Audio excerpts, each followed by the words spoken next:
कूफा में ये खबरें गर्दिश करने लगी थी कि इमाम हुसैन के सफीर मुस्लिम बिन अकील कूफा में आ चुके हैं और इमाम हुसैन के लिए बेअत ले रहे हैं। जब कूफा के गवर्नर नामान बिन बशीर को यह खबर पहुंची तो वो घबरा गया।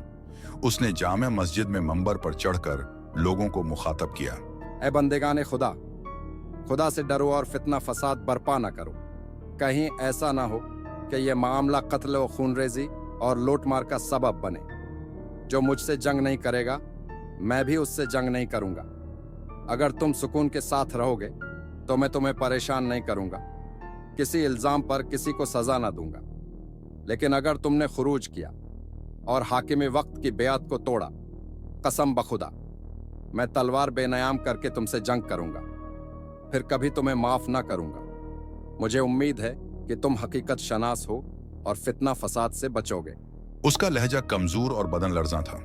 उसकी आवाज में वह रब न था जो कूफियों को डरा सके। उसी मजमा में बैठा अब्दुल्ला इब्न मुस्लिम, जो बनु उम्मिया का वफादार था, नोमान के नरम लहजे से बिगड़ गया। वह मस्जिद से निकलते ही गुस्से में अपने घर गया और एक कातिब को बुलाकर कहा, लिखो, मुस्लिम इब्न अकील कूफा पहुंच चुका है।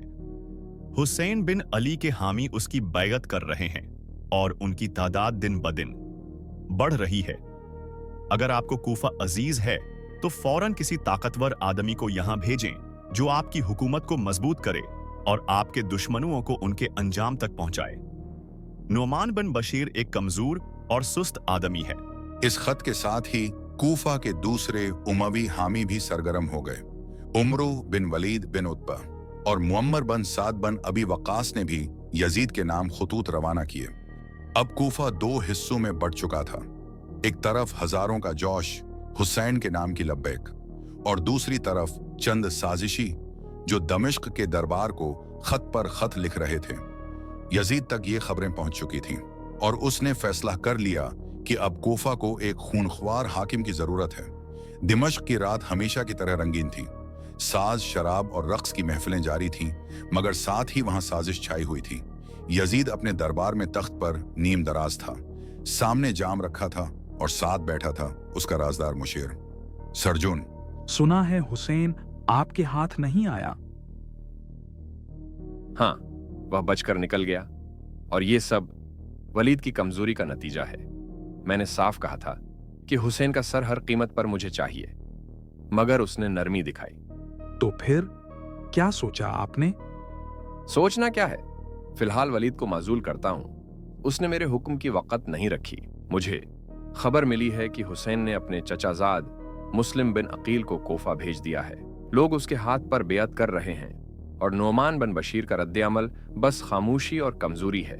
ये मुझे हरगिज मंजूर नहीं। अगर मेरा मशूरा कबूल करें तो इब्न जियाद को बसरा के साथ साथ कूफा का भी गवर्नर बना दीजिए।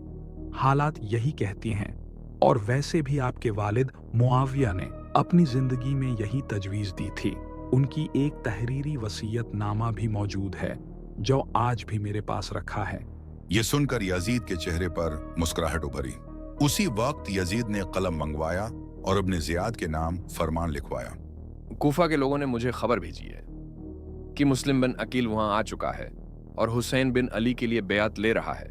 तुम फौरन कूफा जाओ और हालात को अपने काबू में लो। मुस्लिम बिन अकील को कत्ल करो या उसे वहां से निकाल बाहर करो।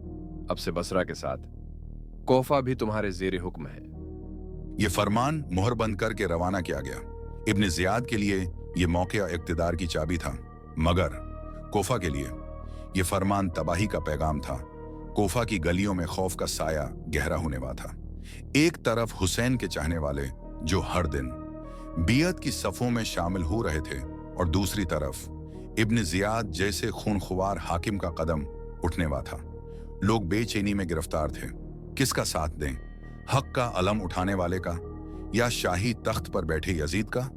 हवा खुद गवाही दे रही थी कि एक बड़ा तूफान अभरने वाला है। ये किस्सा ऐसा न था जो सिर्फ कोफा की दीवारों में महबूस रहे। इसकी गूंज पूरे आलम इस्लाम में फैलने वाली थी और यहीं से एक नए बाब का आगाज होने जा रहा था।